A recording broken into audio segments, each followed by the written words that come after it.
말씀을 받들어 있고, 그래서 우리 찬양대 특별 찬송이 있겠습니다.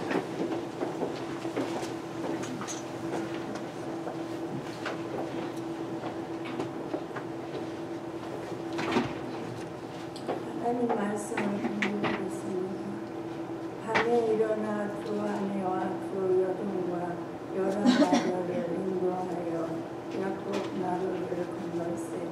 그들을 인도하여 시내를 건너가게 하며 그의 소유도 건너가게 하고, 야곱은 홀로 남았더니 어떤 사람이 날이 새도록 야곱과 씨름하다가 거기서 야곱을 이기지 못하고 보며 이기지 못함을 보고 그가 야곱의 허벅지 관절을 치매 야곱의 허벅지 관절이 그 사람과 씨름할 때에 어긋났더라.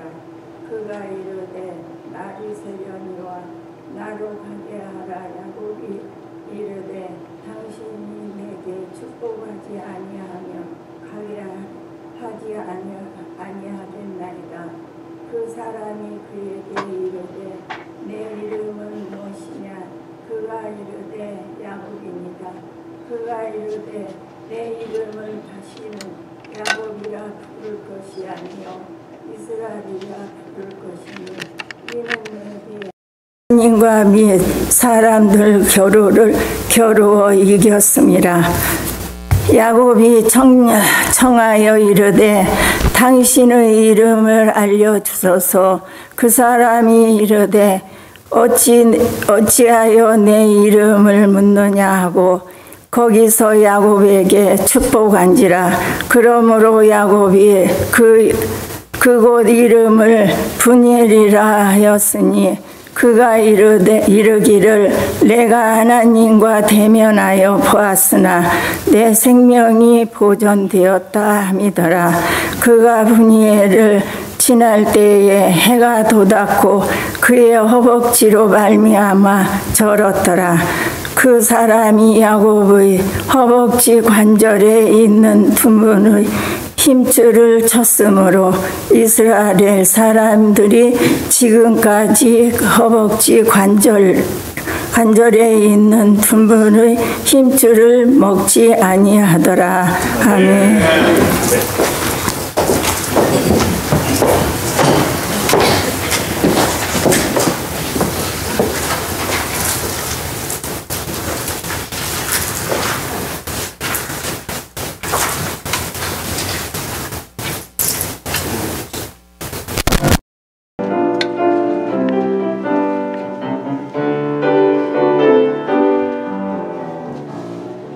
이제 왔으니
아름다운 찬양 감사합니다. 찬송이 아주 굵고 짧네.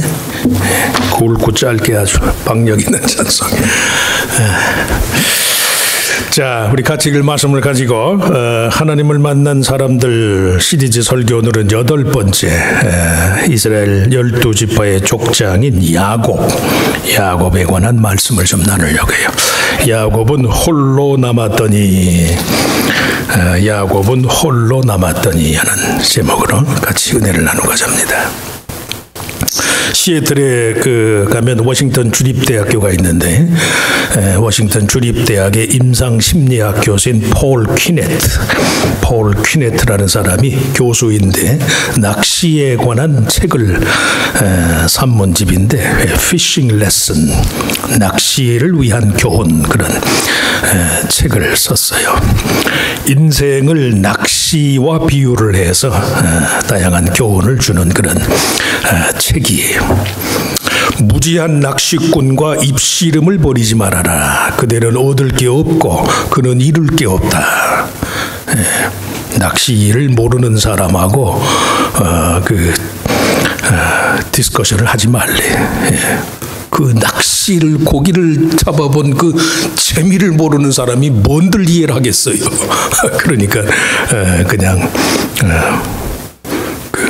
논쟁을 하지 말래.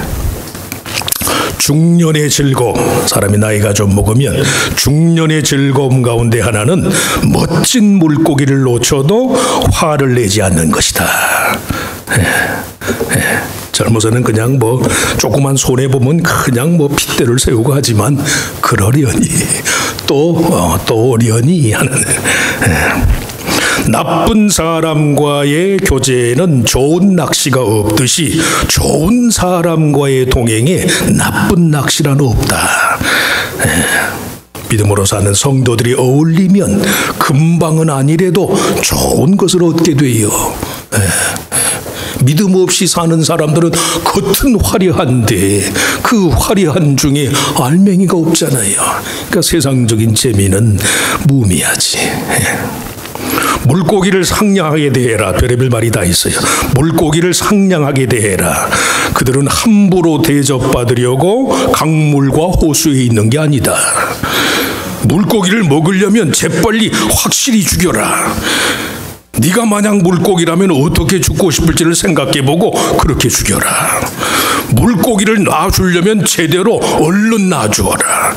그대가 물고기라면 어떻게 노연하고 싶을지 생각해보고 그렇게 놔주어라.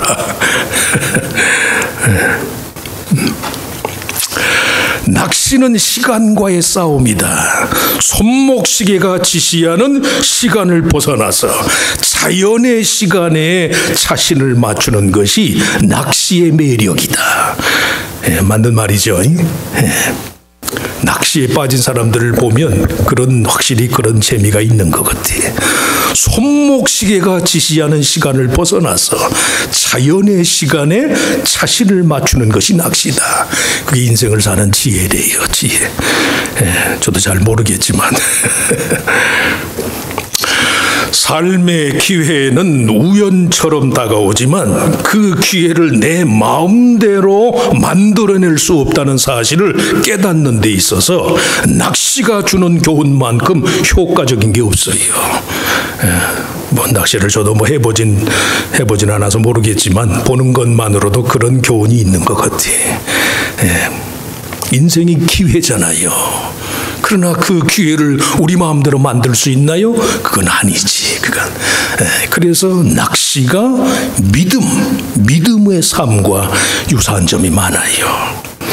또 그런가 하면 기회를 다스릴 줄 아는 마음, 뭔가 일생일대의 기회라고 여기는 상황 속에서 우리들 각자의 최선의 방식이 무엇인지를 알아야 한다. 가끔 저도 도시여부인가요? 이경규하고 이덕화 형님이 나와서 하는 거 가끔 보는데 그냥 고깃대가 이제 잡힌다 싶으면 정말 최선을 다해 그냥 빈둥빈둥 대는 거, 어부들이 그냥 빈둥대는 것 같아도 그 빈둥대는 게 아니에요. 한 번 고깃대를 만나면 그 순간 아주 정말 인생의 모든 노하우가 다 거기 들어, 그리고 그걸 낚아채더라고. 이야, 저게 인생이구나. 기회를 내 마음대로 만들 수는 없지만 그 기회가 주어졌을 때 최선을 다하는 게 최선을. 이야, 그래서 우리가 하나님도 그렇게 만나는 거로구나, 그런 생각을 가질 때가 많아요. 형의 장자권을 가로챈 일이 화근이 돼서 가족의 품을 떠나야 했던 야곱은 외삼촌 라반의 집에서 20년간 터부살이를 해요. 열심히 일을 하고 애를 쓰면 돈은 벌리니까 20년 만에 마침내 거부가 되어서 고향 땅으로 돌아와요. 두 아내와 두 여종의 몸을 통해서 모두 11명의 아들을 두었어요. 아직 베냐민이 태어나기 전이니까. 거느린 재산이 두 대를 이룰 정도로 많아졌어. 소위 입신양명을 이룬 거예요. 출세한 거지요. 고생 끝에 낙이 온 거예요. 이스라엘 12지파를 구성하기 위한 여호와 하나님의 구원사적인 계획, 그 기반을 마련했어. 11아들을 두었으니까. 그런데 그 모든 성과에도 불구하고 20년 전에 팥죽 한 그릇으로 형 에서를 유혹해서 그에게서 장자권을 빼앗은 이 야곱 자신의 인간적인 과오, 인간적인 잘못, 그것이 초래한 삶의 문제점은 어느 것 하나도 해결되지 않았어요. 그대로 남아있는 거예요. 장자권이 의미하는 영적인 것의 가치가 아무리 소중해도 형의 존재를 팥죽 한 그릇보다 못한 것으로 취급한 야곱의 무례함과 거만함, 그것이 초래한 형에 대한 동생으로서의 야곱 자신의 현실적인 책임은 그대로였단 말씀이에요. 잘 들으세요. 신앙인의 삶 속에서 현실적인 의무감의 중요성이 영적인 것보다 덜하지 않아요. 저도 저들라고 하는 얘기지만, 현실적인 삶의 의무감이 영적인 것보다 우월하지 않아. 우월하지. 굳이 그 두 가지의 관계를 논한다면 씨와 열매의 관계와도 같아요. 씨가 아무리 죽어도 열매가 없다면 무슨 의미겠어요? 무슨 씨가 죽었는데 그 씨에 합당한 열매가 나더라. 이야, 그게 정말로 이게 정말로 생명 있는 씨앗이었구나, 그럴 거 아니에요. 열매 없는 씨앗은 상상이 안 되는, 또 그 반대로 씨앗이 없이는 열매가 있을 수도 없고, 영적인 것하고 현실적인 것의 의미가 그래요. 야곱이 20년이 지나서야 그걸 깨달은 거예요. 아무리 길을 쓰고 하나님을 100번 1000번 만난다 해도 내가 인간적으로 누구한테 해야 할 것을 하지 아니하고 그에 계신 빚을 갚지 않는다면 나는 그대로야, 그대로. 공감복음이 예수님이 그런 말씀 많이 해요. 하나님 앞에 제사를 드리려고 갔다가, 하나님의 은혜를 얻으려고 갔다가 형제와 맺힌 것이 있으면 재물을 얼른 내려놓고 형제에게 가서 네 잘못을 빌어라. 그리고 와서 재물을 드려라.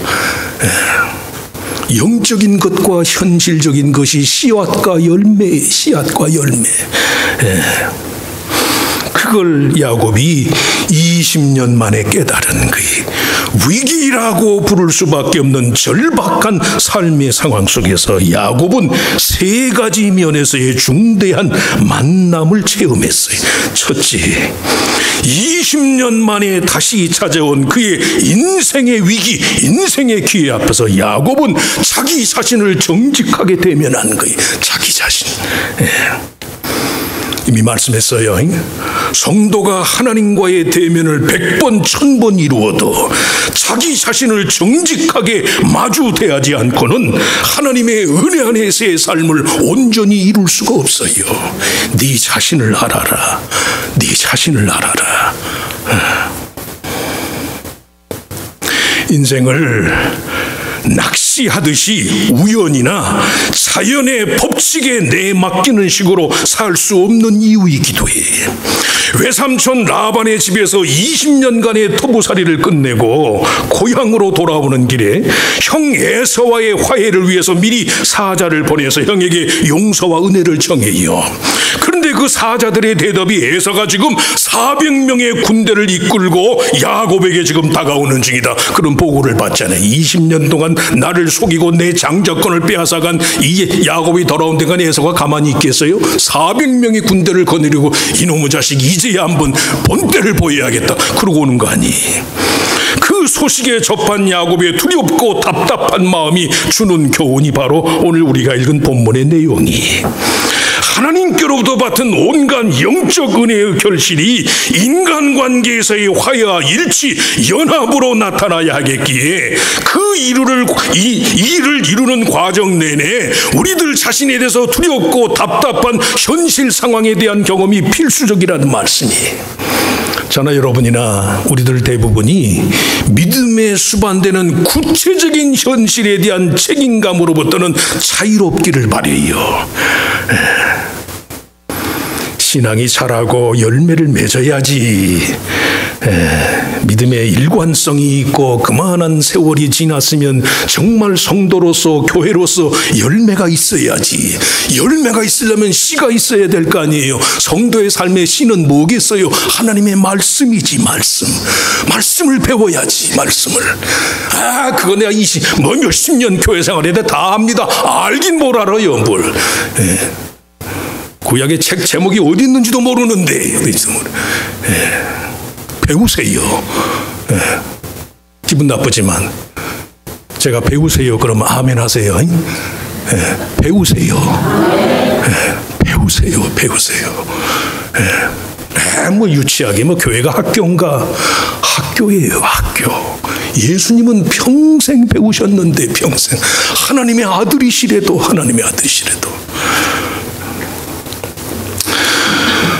홍해가 열리고 만나와 메추라기가 하늘에서 내려오고 불기둥 구름기둥으로 이스라엘을 인도하신 하나님이 출애굽의 구원자라는 사실을 알면서도 막상 자신은 하늘을 향해서 두 팔을 내미는 일조차 안 하려는 마음 상태와도 같아.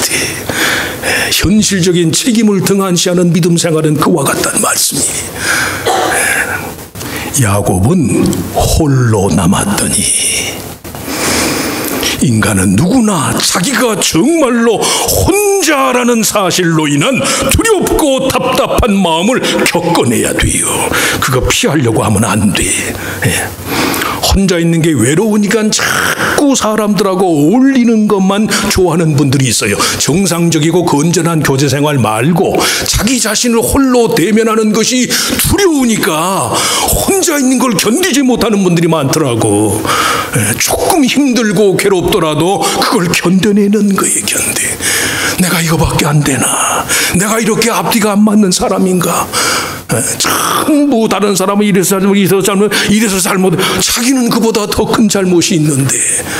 목사의 설교에 괴리가 많습니다. 그런 얘기를, 괴리를 갖고 들으니까 괴리가 많은 거지. 내 마음을 먼저 고쳐야지, 내 마음을. 정말로 인생이 혼자라는 사실을, 그로 인한 두렵고 답답한 마음을 철저하게 참아내는 거예요. 철저하게. 하나님 인생은 외롭습니다. 정말 하나님 나는 혼자입니다. 왜냐하면 그만큼 우리들 각자의 전능하신 하나님께 대한 기대와 염원이 실질적이어야 한다는 말씀이. 혼자라는 사실이 두렵잖아요. 여러분 말씀이에요. 중환자실만 들어가도 아무리 내 자식이라도 면회가 어렵잖아요. 면회가. 인생이 혼자거든. 혼자. 그걸 왜 모르나요? 그걸 왜 부인하나요? 처음부터 인정을 했어야지. 처음부터. 야곱은 정말로 형 에서가 두려웠어요. 하나님의 구원사적인 섭리와 언약 가운데 이스라엘의 족장이 돼야 할 자로 선택을 받았음에도 불구하고 20년 전 형과 아버지를 속이고 그들의 마음을 아프게 한 일로 인해서 여전히 그 마음이 답답하고 형 에서의 보응이 두려웠단 말씀이, 자기 자신 외에는 그런 두려움과 답답함의 실체를 알 수 있는 사람이 아무도 없다는 사실 때문에 더 괴로운 거예요. 어떻게 알겠어요? 그 사람 속을 하나님만 아시는 거지. 하나님만. 뭐 우리 부인 제가 잘합니다. 알긴 뭘 알아요. 뭘. 목사니까 뭐 저는 매일 뭐 아무래도 책을 봐야 되니까 거실에 앉아서 TV 보면서 저는 어떤 때는 혼자 엉엉 울고 있더라고. 울고. 난 그냥 재밌는 TV 보면서 재밌게만 노는 줄 알았지. 살을 대고 살을 비비고 사는 부부간에도 한쪽은 엉엉 울고 있고 한쪽은 허황돼 있고 그 속을 누가 알겠어요? 누가? 그걸 아셔야 돼. 그걸. 자기 자신 외에는 그 속에 있는 두려움과 답답함의 실체를 알 수 없다는 사실 때문에 더 괴로운 거예요. 그런데 그 속에서 야곱은 정말로 하나님의 구원을 갈망한 거예요. 그것이 바로 야곱이, 그 불의하고 벌레 같은 야곱이 이스라엘 12지파의 조상이 된 이유 중에 하나예요. 하나. 야곱은 홀로 남았더니 홀로. 사람이 자기 자신을 모르고는 다른 사람을 알 길이 없어요. 하나님도 마찬가지. 하나님 앞에 홀로 선 단독자의 모습으로 살아갈 수밖에 없다는 그 사실에 대한 눈을 뜨고 그 전제 위에서 마땅히 인생이 하나님 앞에서 겸손과 정직의 도리를 다하는 거이다. 사람이 많다고 하지만 많긴 뭘 많아요. 뭘. 내 속을 정말 이 두렵고 답답한 마음을 아는 사람이 아무도 없는데, 아무도. 그걸 인정하고 하나님을 찾으라는 말씀이 저지. 너무 늦지 않게, 너무 이성의 기능이 있을 때, 이성의 기능이. 그러시길 축원합니다. 자신을 만나야 돼, 자신을. 하나님 혼자입니다. 정말 하나님이 돕지 아니하시면 나는 안 됩니다. 둘째, 20년 만에 찾아온 인생의 기회 앞에서 야곱은 하나님과 대면하였다. 하나님. 자신의 모든 소유를 두 때로 나누고 에서가 와서 한 때를 치면 남은 한 때만이라도 피할 수 있도록 모든 현실적인 준비를 갖추었어요.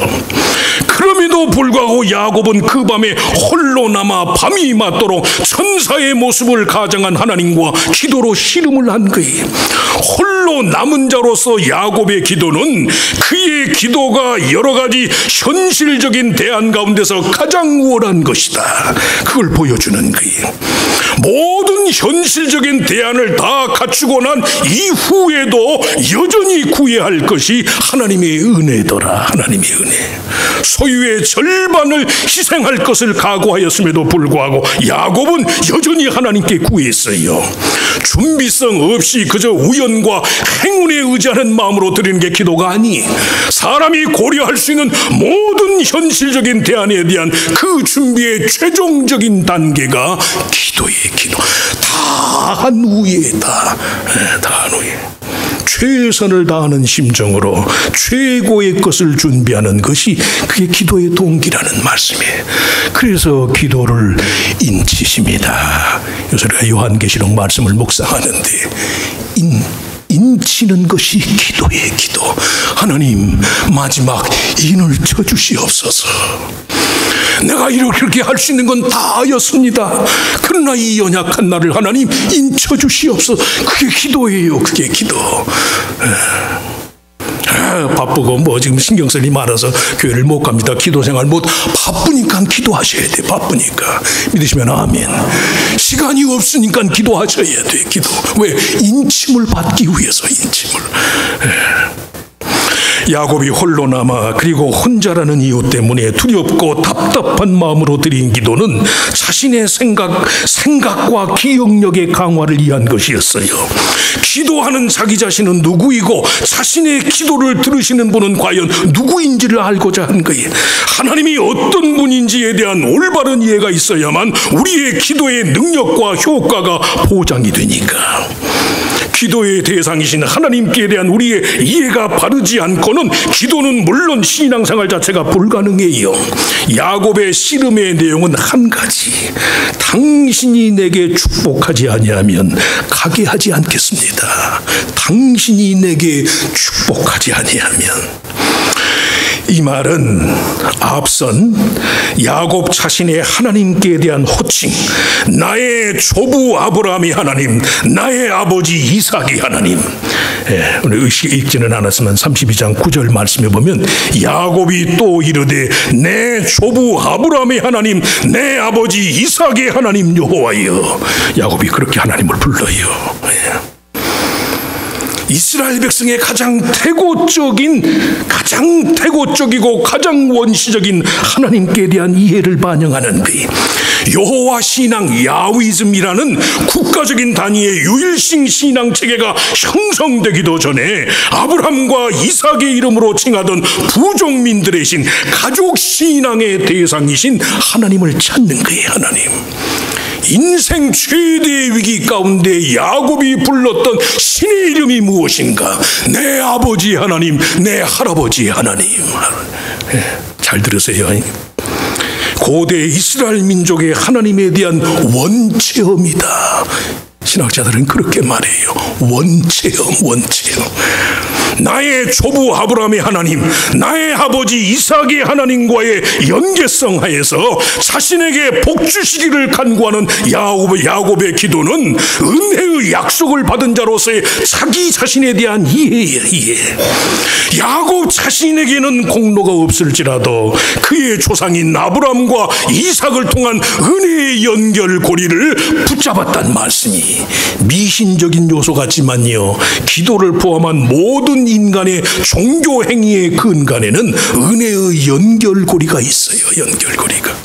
하나님이 나에게 은혜 주실 수밖에 없다고 믿는 이유는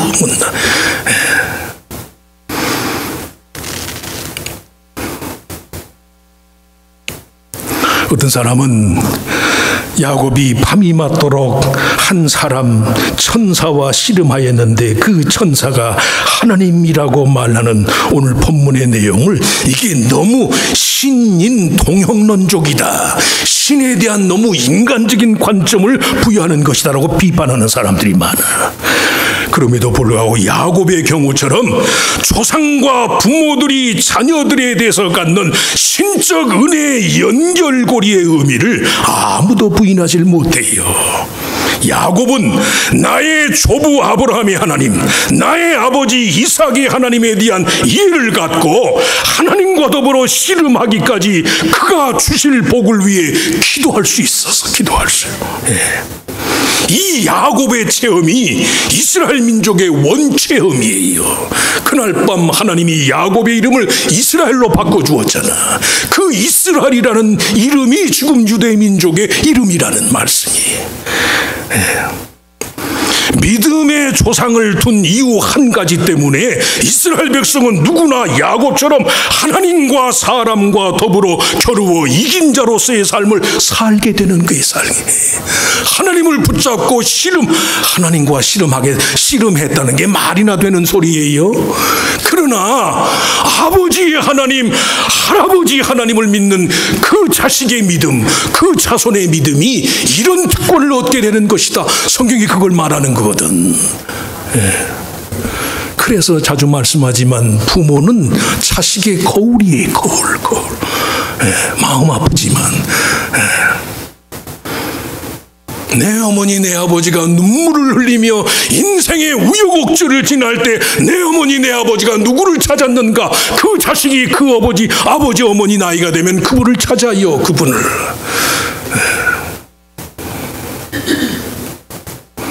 다른 걸로는 안 되잖아요. 여러 번 말씀하지만 돈을 주는 것도 한계가 있고 무슨 뭐 추천서를 조작을 하고 뭘 이력서를 조작을 해서 줄 수 있는 것도 한계가 있지요. 부끄러움 덩어리인데 그거 말고 내가 다른 건 모르지만 인생이 살면서 창조주 하나님을 의지하는 삶, 하나님과의 연결고리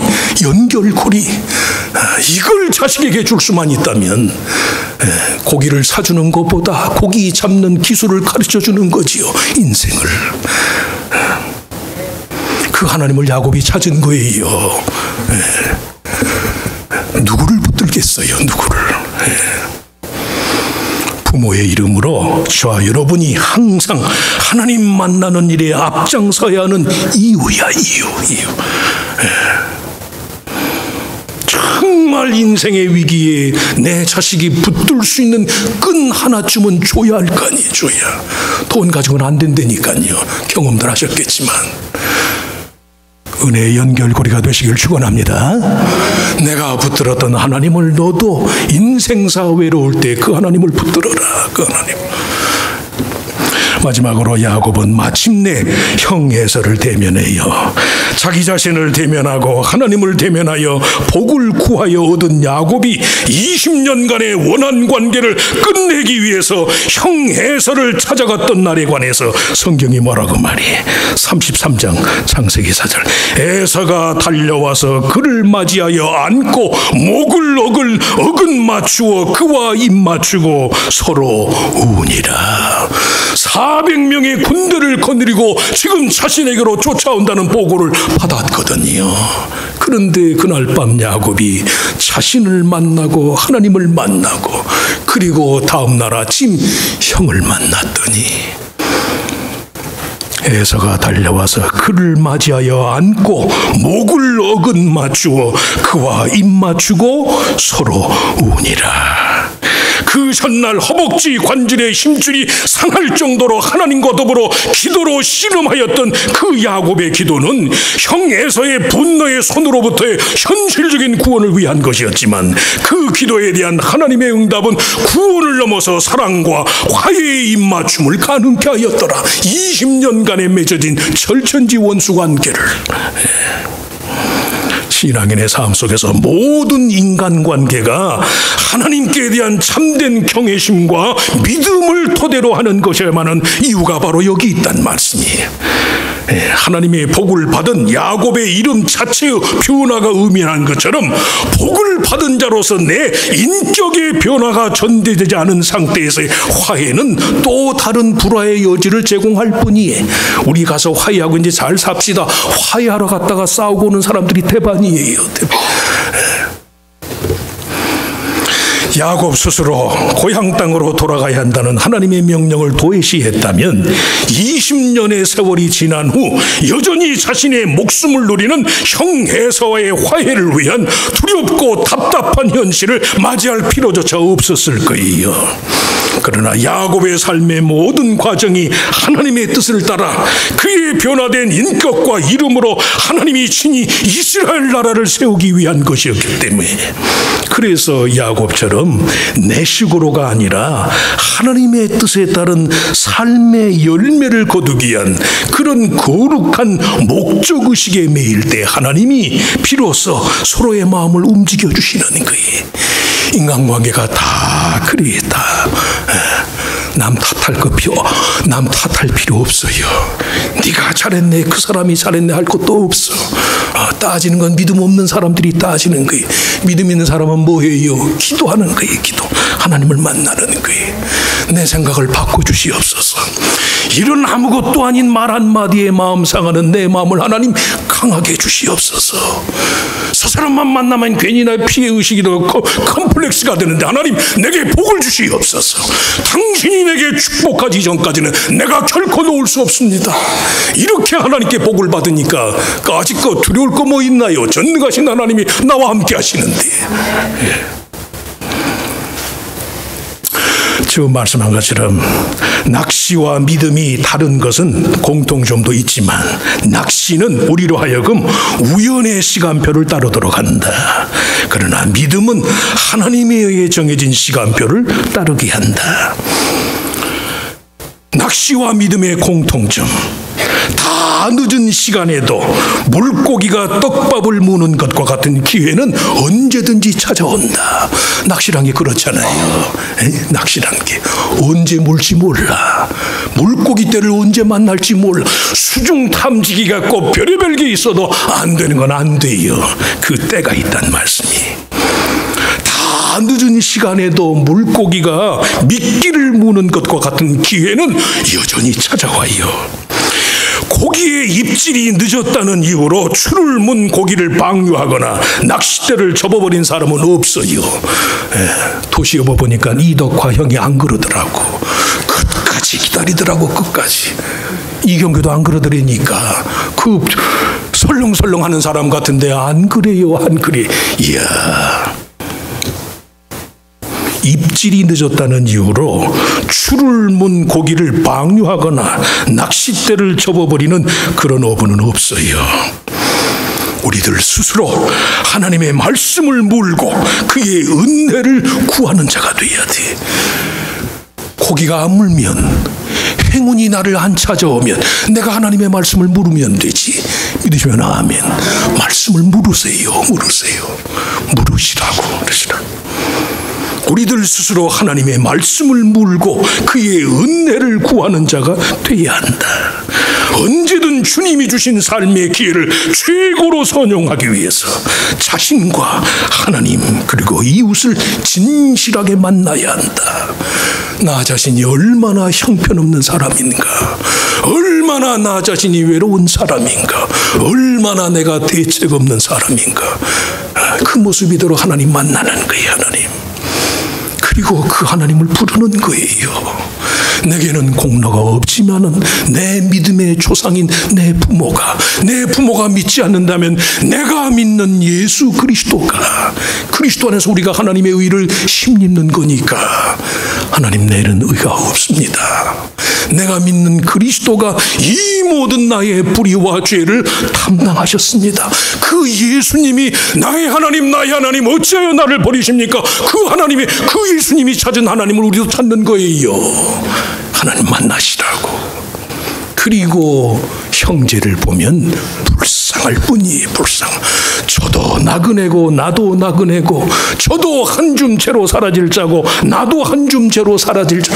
괜히 무슨 앞뒤가 그런 거 따질 여리는 뭐 있어요. 어차피 땅에 주인은 하나님이시고 우리는 나그네인데 천년만년 살 것처럼 뭐 한순간이지요. 한순간. 주님께서 주신 삶의 기회를 최고로 선영하기 위해서 정직하게 자신을 만나고 은혜로 하나님을 만나고 사랑으로 이웃을 만나는 저희들 모두가 되시기를 주의 이름으로 축원합니다. 하나님, 야곱처럼 인생의 기회 아니 위기에서 하나님을 만나게 하시기를 빌고 원합니다. 주님은 항상 그리스도 안에서 우리를 만나 주시지만 우리가 준비가 덜 돼서, 우리가 아직 온전치 못해서 은혜 안에서 하나님을 제대로 뵙지 못할 때가 많습니다.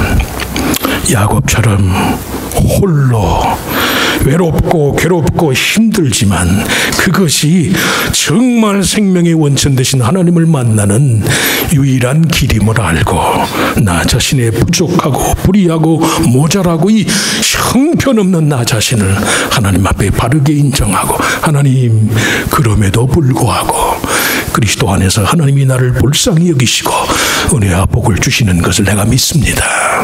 이런 갈등과 이런 모순까지도 하나님이 되신 주님이 나의 개인적인 대속자가 되셔서 십자가에서 감당하셨음을 내가 믿습니다. 그러니 하나님 나를 불쌍히 여기시고 이제라도 하나님 나로 깨닫게 하여 주시옵소서. 이제 그리고 이웃과 세상을 바라봐서 온통 세상에 하나님께서 주시는 화해와 용서와 긍휼과 불쌍히 여기는 대상들 뿐이라는 이런 인식이 새로워지게 하시고 거기서부터 삶의 새로운 출발이 있게 하시기를 빌고 원합니다. 기회가 항상 우리에게 오는 것은 아니지만 언제든 또한 하나님이 언제든 주의 능력 가운데 내게 기회를 주실 줄 믿고 겸손하게 하나님에 대해서 아멘해서 야곱처럼 그 움켜쥐려고 하였던 야곱이 이스라엘로 하나님과 사람과 더불어 겨루어 이긴 자가 된 것처럼 그리스도 안에서 정말로 참 승리하고 이긴 자의 삶을 사는 우리들 모두가 다 되게 하여 주시옵소서. 믿사옵고 예수님의 이름으로 간절히 기도하옵나이다. 아멘. 자리에서 일어나셔서 우리 아까 부르셨던 찬송가 539장 우리 1절과 4절 가사의 의미를 생각하면서 539장 1절과 4절을 부르시고 축도함으로 예배를 마치겠습니다.